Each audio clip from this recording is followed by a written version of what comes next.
हम कथा सुनाते राम सकल गुण धाम की। हम कथा सुनाते राम सकल गुण धाम की। ये रामायण है पुण्य कथा श्री राम की। ये रामायण है पुण्य कथा श्री राम की। जम्बूदीपे भरत खंडे आर्यावर्ते भारत वर्षे। एक नगरी है विख्यात अयोध्या नाम की। यह जन्म भूमि है परम पूज्य श्री राम की। यह जन्म भूमि है परम पूज्य श्री राम की। यह रामायण है पुण्य कथा श्री राम की। यह रामायण है पुण्य कथा श्री राम की। श्री सीताराम चंद्राभ्याम नमः। श्रीमद् वाल्मीकीय रामायण भारत का स्वर्णिम महाकाव्य बालकांड। 44वां सर्ग। ब्रह्मा जी का भगीरथ की प्रशंसा करते हुए उन्हें गंगाजल से पितरों के तर्पण की आज्ञा देना और राजा का वह सब करके अपने नगर को जाना। गंगावतरण के उपाख्यान की महिमा। श्री राम। इस प्रकार गंगा जी को साथ लिए राजा भगीरथ ने समुद्र तक जाकर रसातल में, जहां उनके पूर्वज भस्म हुए थे, प्रवेश किया। वह भस्म राशि जब गंगा जी के जल से आप्लावित हो गई, तब संपूर्ण लोकों के स्वामी भगवान ब्रह्मा ने वहां पधार कर राजा से इस प्रकार कहा। नरश्रेष्ठ, महात्मा राजा सगर के 60,000 पुत्रों का तुमने उद्धार कर दिया। अब वे देवताओं की भांति स्वर्गलोक में जा पहुंचे। भूपाल, इस संसार में जब तक सागर का जल मौजूद रहेगा, तब तक सगर के सभी पुत्र देवताओं की भांति स्वर्गलोक में प्रतिष्ठित रहेंगे। ये गंगा तुम्हारी भी ज्येष्ठ पुत्री होकर रहेंगी और तुम्हारे नाम पर रखे हुए भागीरथी नाम से इस जगत में विख्यात होंगी। त्रिपथगा, दिव्या और भागीरथी, इन तीनों नामों से गंगा की प्रसिद्धि होगी। ये आकाश, पृथ्वी और पाताल तीनों पथों को पवित्र करती हुई गमन करती हैं, इसलिए त्रिपथगा मानी गई हैं। नरेश्वर, महाराज, अब तुम गंगा जी के जल से यहां अपने सभी पितामहों का तर्पण करो और इस प्रकार अपनी तथा अपने पूर्वजों द्वारा की हुई प्रतिज्ञा को पूर्ण कर लो। राजन, तुम्हारे पूर्वज धर्मात्माओं में श्रेष्ठ महायशस्वी राजा सगर भी गंगा को यहां लाना चाहते थे, किंतु उनका यह मनोरथ नहीं पूर्ण हुआ। वत्स, इसी प्रकार लोक में अप्रतिम प्रभावशाली, उत्तम गुण विशिष्ट, महर्षितुल्य तेजस्वी, मेरे समान तपस्वी तथा क्षत्रिय धर्मप्रायण राजर्षि अंशुमान ने भी गंगा को यहां लाने की इच्छा की, परंतु वे इस पृथ्वी पर उन्हें लाने की प्रतिज्ञा पूरी न कर सके। निष्पाप महाभाग, तुम्हारे अत्यंत तेजस्वी पिता दिलीप भी गंगा को यहां लाने की इच्छा करके भी इस कार्य में सफल न हो सके। पुरुष प्रवर, तुमने गंगा को भूतल पर लाने की वह प्रतिज्ञा पूर्ण कर ली। इससे संसार में तुम्हें परम उत्तम एवं महान यश की प्राप्ति हुई है। शत्रुघ्न, तुमने जो गंगा जी को पृथ्वी पर उतारने का कार्य पूरा किया है, इससे उस महान ब्रह्मलोक पर अधिकार प्राप्त कर लिया है, जो धर्म का आश्रय है। नरश्रेष्ठ, पुरुष प्रवर, गंगा जी का जल सदा ही स्नान के योग्य है। तुम स्वयं भी इसमें स्नान करो और पवित्र होकर पुण्य का फल प्राप्त करो। नरेश्वर, तुम अपने सभी पितामहों का तर्पण करो। तुम्हारा कल्याण हो। अब मैं अपने लोक को जाऊंगा। तुम भी अपनी राजधानी को लौट जाओ। ऐसा कहकर सर्वलोक पितामह महायशस्वी देवेश्वर ब्रह्मा जी जैसे आए थे, वैसे ही देवलोक को लौट गए। नरश्रेष्ठ, महायशस्वी राजर्षि राजा भगीरथ भी गंगा जी के उत्तम जल से क्रमशः सभी सगर पुत्रों का विधिवत तर्पण करके पवित्र हो अपने नगर को चले गए। इस प्रकार सफल मनोरथ होकर वे अपने राज्य का शासन करने लगे। रघुनंदन अपने राजा को पुनः सामने पाकर प्रजावर्ग को बड़ी प्रसन्नता हुई। सबका शोक जाता रहा, सबके मनोरथ पूर्ण हुए और चिंता दूर हो गई। श्री राम, यह गंगा जी की कथा मैंने तुम्हें विस्तार के साथ कह सुनाई। तुम्हारा कल्याण हो। अब जाओ, मंगलमय संध्या वंदन आदि का संपादन करो। देखो, संध्या काल बीता जा रहा है। यह गंगावतरण का मंगलमय उपाख्यान आयु बढ़ाने वाला है। धन, यश, आयु, पुत्र और स्वर्ग की प्राप्ति कराने वाला है। जो ब्राह्मणों, क्षत्रियों तथा दूसरे वर्ण के लोगों को भी यह कथा सुनाता है, उसके ऊपर देवता और पितर प्रसन्न होते हैं। ककुत्स्थकुल भूषण, जो इसका श्रवण करता है वह संपूर्ण कामनाओं को प्राप्त कर लेता है। उसके सारे पाप नष्ट हो जाते हैं और आयु की वृद्धि एवं कीर्ति का विस्तार होता है। 45वां सर्ग। देवताओं और दैत्यों द्वारा क्षीर समुद्र मंथन, भगवान रुद्र द्वारा हालाहल विष का पान, भगवान विष्णु के सहयोग से मंदराचल का पाताल से उद्धार और उसके द्वारा मंथन, धन्वंतरी, अप्सरा, वारुणी, उच्च अश्रवा, कौस्तुभ तथा अमृत की उत्पत्ति और देवासुर संग्राम में दैत्यों का सहार। विश्वामित्र जी की बातें सुनकर लक्ष्मण सहित श्री रामचंद्र जी को बड़ा विस्मय हुआ। वे मुनि से इस प्रकार बोले, ब्राह्मण, आपने गंगा जी के स्वर्ग से उतरने और समुद्र के भरने की यह बड़ी उत्तम और अत्यंत अद्भुत कथा सुनाई। काम क्रोधादि शत्रुओं को संताप देने वाले महर्षि, आपकी कही हुई इस संपूर्ण कथा पर पूर्ण रूप से विचार करते हुए हम दोनों भाइयों की यह रात्रि एक क्षण के समान बीत गई है। विश्वामित्र जी, लक्ष्मण के साथ इस शुभ कथा पर विचार करते हुए ही मेरी यह सारी रात बीती है।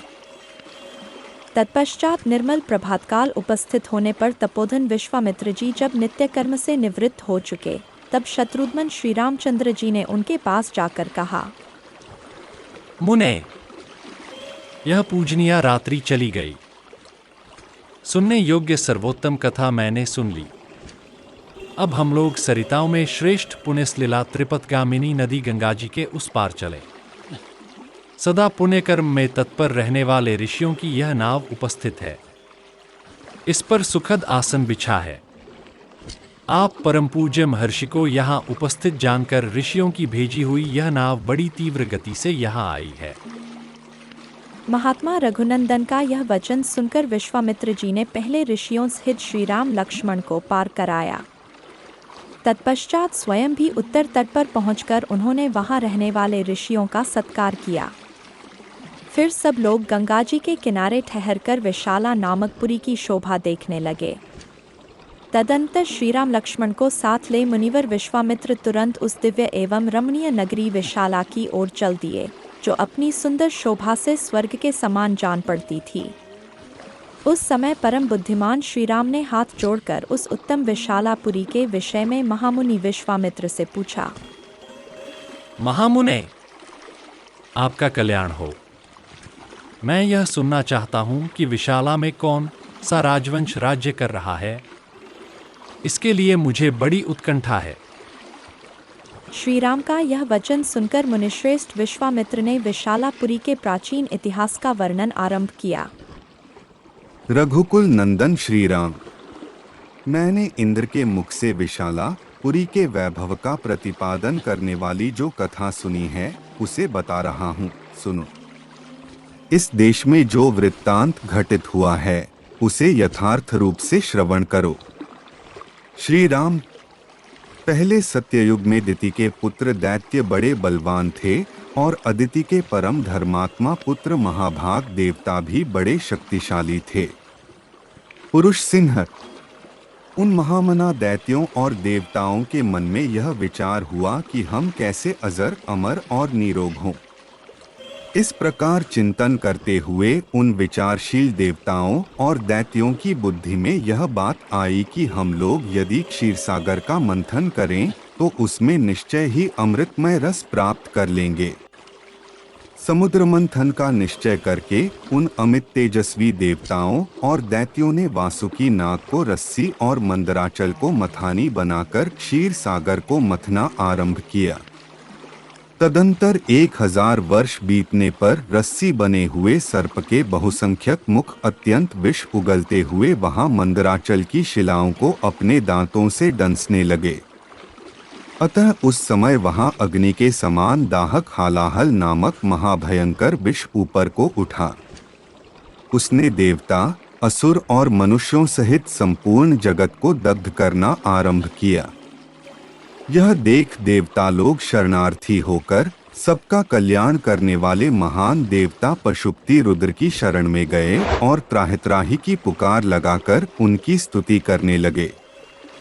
देवताओं के इस प्रकार पुकारने पर देवेश्वर भगवान शिव वहां प्रकट हुए। फिर वहीं शंखचक्रधारी भगवान श्रीहरि भी उपस्थित हो गए। श्रीहरि ने त्रिशूलधारी भगवान रुद्र से मुस्कुराकर कहा, सुरश्रेष्ठ, देवताओं के समुद्र मंथन करने पर जो वस्तु सबसे पहले प्राप्त हुई है वह आपका भाग है, क्योंकि आप सब देवताओं में अग्रगण्य हैं।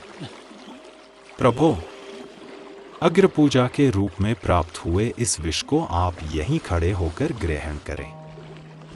ऐसा कहकर देवशिरोमणि विष्णु वहीं अंतर्धान हो गए।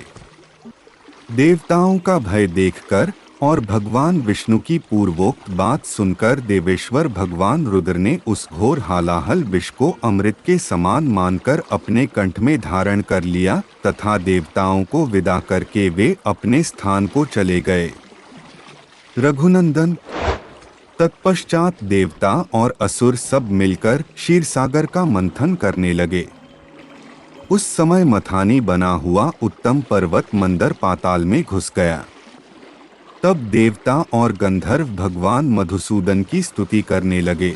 महाबाहो, आप ही संपूर्ण प्राणियों की गति हैं। विशिष्टतः देवताओं के अवलंबन तो आप ही हैं। आप हमारी रक्षा करें और इस पर्वत को उठावें। यह सुनकर भगवान ऋषिकेश ने कच्छप का रूप धारण कर लिया और उस पर्वत को अपनी पीठ पर रखकर वे श्रीहरि वहीं समुद्र के भीतर सो गए। फिर विश्वात्मा पुरुषोत्तम भगवान केशव उस पर्वत शिखर को हाथ से पकड़कर देवताओं के बीच में खड़े हो स्वयं भी समुद्र का मंथन करने लगे। तदंतर 1000 वर्ष बीतने पर उस क्षीर सागर से एक आयुर्वेदमय धर्मात्मा पुरुष प्रकट हुए, जिनके एक हाथ में दंड और दूसरे में कमंडलू था। उनका नाम धन्वंतरी था। उनके प्राकट्य के बाद सागर से सुंदर कांति वाली बहुत सी अप्सराएं प्रकट हुई। नरश्रेष्ठ, मंथन करने से ही अप जल में उसके रस से वे सुंदरी स्त्रियां उत्पन्न हुई थीं, इसलिए अप्सरा कहलाईं। काकुत्स्थ, उन सुंदर कांति वाली अप्सराओं की संख्या 60 करोड़ थी और जो उनकी परिचारिकाएं थीं, उनकी गणना नहीं की जा सकती। वे सब असंख्य थीं। उन अप्सराओं को समस्त देवता और दानव कोई भी अपनी पत्नी रूप से ग्रहण न कर सके, इसलिए वे साधारणा सामान्य मानी गईं। रघुनंदन, तदंतर वरुण की कन्या वारुणी, जो सुरा की अभिमानिनी देवी थी, प्रकट हुई और अपने को स्वीकार करने वाले पुरुष की खोज करने लगी।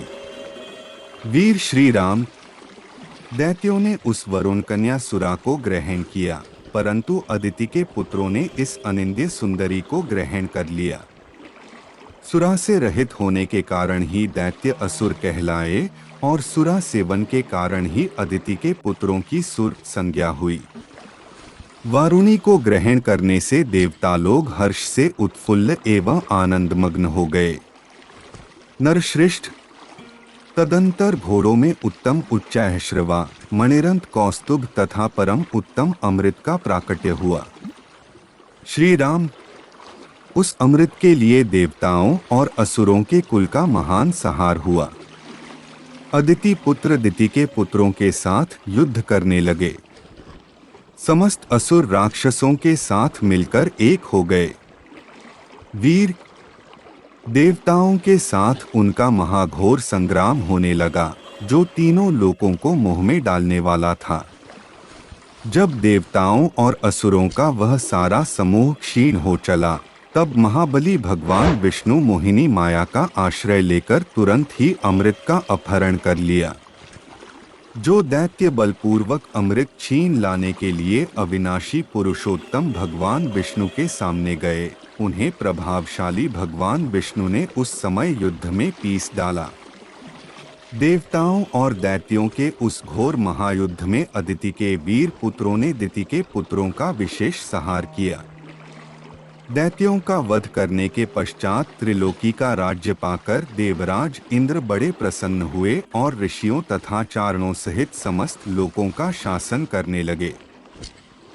इस प्रकार श्री वाल्मीकि निर्मित आर्ष रामायण आदि काव्य के बालकांड में 45वां सर्ग पूरा हुआ। हम कथा सुनाते राम सकल गुण धाम की, हम कथा सुनाते राम सकल गुण धाम की। ये रामायण है पुण्य कथा श्री राम की, ये रामायण है पुण्य कथा श्री राम की। जम्बूदीपे भरत खंडे आर्यावर्ते भारत वर्षे, एक नगरी है विख्यात अयोध्या नाम की। यह जन्म भूमि है परम पूज्य श्री राम की, यह जन्म भूमि है परम पूज्य श्री राम की। यह रामायण है पुण्य कथा श्री राम की, यह रामायण है पुण्य कथा श्री राम की।